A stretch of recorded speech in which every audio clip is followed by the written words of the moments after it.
मेरे YouTube channel ममता कहानी hub में आप सबका स्वागत है। आज इस वीडियो में हम पूर्णिमा व्रत की कथा का श्रवण करेंगे।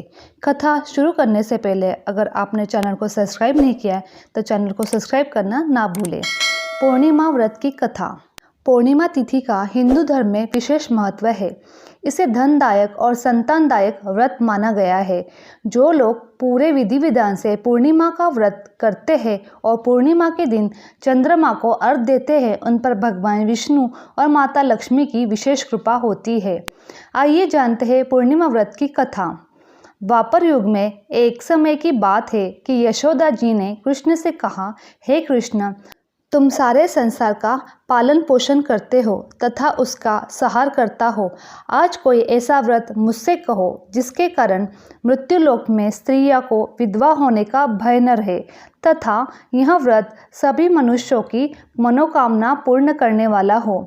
श्री कृष्ण कहने लगे, हे माता, तुमने अति सुंदर प्रश्न किया है। मैं तुमसे ऐसे ही व्रत का सविस्तर वर्णन करता हूँ। सौभाग्य की प्राप्ति के लिए स्त्रियों को 32 पूर्णिमा का व्रत करना चाहिए। इस व्रत को करने से स्त्रियों को सौभाग्य संपत्ति मिलती है। यह व्रत अचल सौभाग्य को देने वाला और भगवान शंकर के प्रति मनुष्य मात्रा की भक्ति को बढ़ाने वाला है। यशोदा जी कहने लगी, हे कृष्ण, सर्वप्रथम इस व्रत को मृत्युलोक में किसने किया था? इसका विषय विस्तार पूर्वक मुझे समझाइए। श्री कृष्ण जी कहने लगे कि इस भूमंडल पर एक अत्यंत प्रसिद्ध राजा चंद्रहास से पालित अनेक प्रकार के रत्नों से परिपूर्ण कातिका नाम की एक नगरी थी। वहाँ धनेश्वर नाम का एक ब्राह्मण था और इसकी स्त्री अति सुशील रूपवती थी। दोनों ही उस नगरी में बड़े प्रेम के साथ रहते थे। घर में धन्य धान्य आदि की कोई कमी नहीं थी। उनको एक बड़ा दुख था कि उनके कोई संतान नहीं थी, जिस वजह से वह बहुत दुखी रहते थे। एक दिन बड़ा तपस्वी योगी उस नगरी में आया। वह योगी बाकी सभी घरों में भिक्षा मांगकर भोजन करता था, लेकिन उस ब्राह्मण के घर से भिक्षा नहीं मांगा करता था। एक दिन योगी गंगा के किनारे भिक्षा मांगकर प्रेम पूर्वक खा रहा था कि धनेश्वर ने योगी को यह सब करते देख लिया। अपनी भिक्षा अनादर से दुखी होकर धनेश्वर योगी से बोले, और सभी घरों में से भिक्षा लेते हो परंतु मेरे घर की भिक्षा कभी नहीं लेते, इसका कारण क्या है? योगी कहने लगा कि आपके धर्म में हमें इस बात की आज्ञा नहीं देता क्योंकि अभी आप गृहस्थ जीवन में एक सुख से वंचित है। आपके घर संतान होने पर मैं आपके घर से भिक्षा स्वीकार कर लूँगा। उन्होंने कहा कि जिसे संतान नहीं है उसके घर से भिक्षा लेने से मेरे भी पतित हो जाने का भय है। धनेश्वर यह बात सुनकर बहुत दुखी हुआ और हाथ जोड़कर योगी के पैरों पर गिर पड़ा तथा दुखी मन से कहने लगा कि आप मुझे संतान प्राप्ति का उपाय बताएं। आप सर्वज्ञ हैं, मुझ पर अवश्य ही कृपा कीजिए। धन की मेरे घर कोई कमी नहीं है, लेकिन मैं संतान न होने के कारण अत्यंत दुखी हूँ। आप मेरे इस कारण का हरण कीजिए। यह सुनकर योगी कहने लगे कि तुम चंडी की आराधना करो। घर पहुंचकर उन्होंने यह सारी बात अपनी पत्नी को बताई और खुद वन में चला गया। वन में पहुंचकर उसने चंडी की आराधना की, उपवास किया। चंडी ने 16 दिन उसको सपने में दर्शन दिए और कहा कि धनेश्वर, जा तेरे पुत्र होगा, लेकिन उसकी आयु सिर्फ 16 वर्ष होगी। 16 वर्ष की आयु में उसकी मृत्यु हो जाएगी। अगर तुम दोनों स्त्री और पुरुष 32 पूर्णिमा का व्रत करोगे तो यह दीर्घायु हो जाएगा। जितनी तुम्हारी सामर्थ्य हो उतने आंचे के लिए जलाकर शिवजी का पूजन करना, लेकिन पूर्णमासी 32 ही होनी चाहिए। सुबह होते ही तुम्हें इस स्थान के पास एक आम का पेड़ दिखाई देगा। उस पर चढ़कर एक फल तोड़कर अपने घर चले जाना। अपनी स्त्री को इस बारे में बताना। सुबह स्नान होने के बाद वह स्वच्छ होकर शंकर जी का ध्यान करके उस फल को खा लेना। तब भगवान शंकर की कृपा से उसका गर्भ ठहर जाएगा।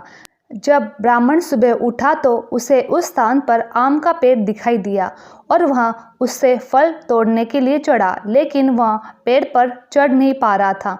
यह देखकर उसे बड़ी चिंता हुई।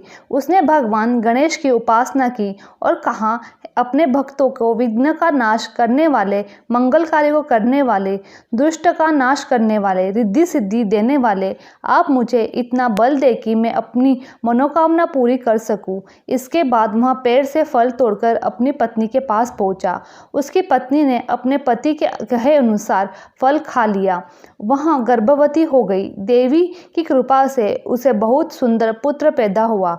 उसका नाम उन्होंने देवीदास रखा। माता पिता के हर्ष और शोक के साथ वह बालक बढ़ने लगा। भगवान की कृपा से बालक बहुत ही सुंदर था, सुशील और पढ़ाई लिखाई में बहुत निपुण था। दुर्गा जी के कथनानुसार उसकी माता के 32 पूर्णिमा का व्रत रखा। जैसे ही 16 वर्ष हो गए, दोनों पति पत्नी बहुत दुखी हुए, कहीं उनके पुत्र की मृत्यु न हो जाए।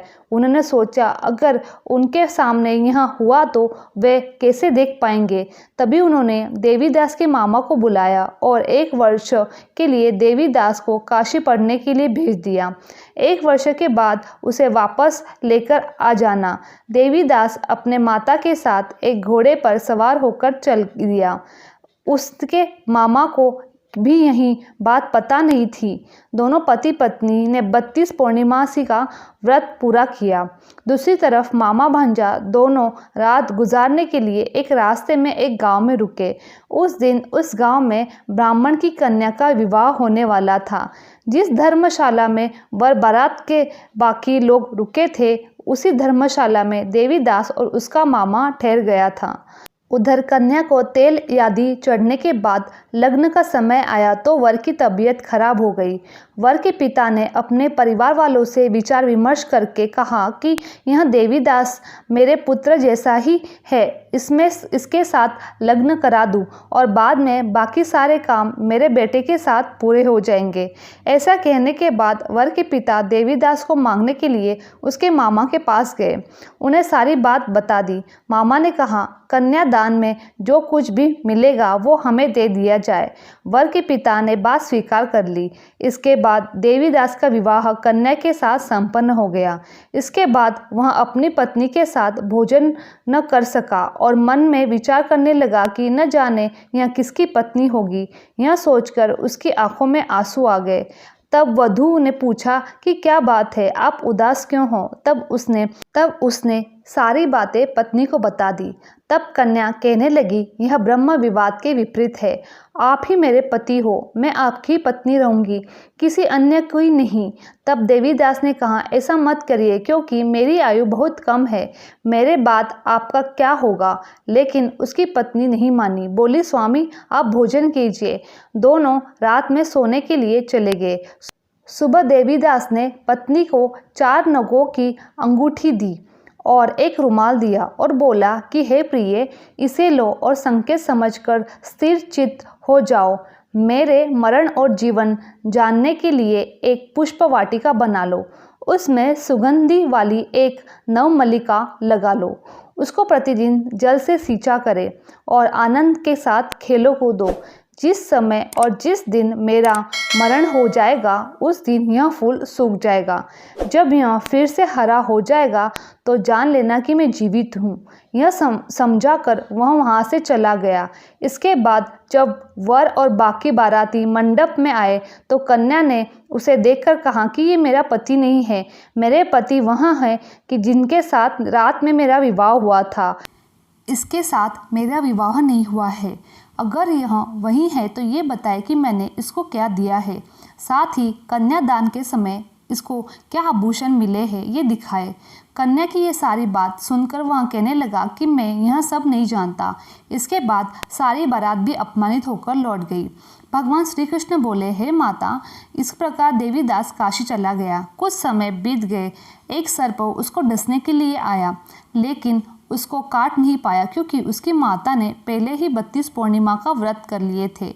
इसके बाद खुद काल वहाँ पहुँचे। भगवान की कृपा से वहाँ माता पार्वती और गणेश भी वहाँ आ गए थे।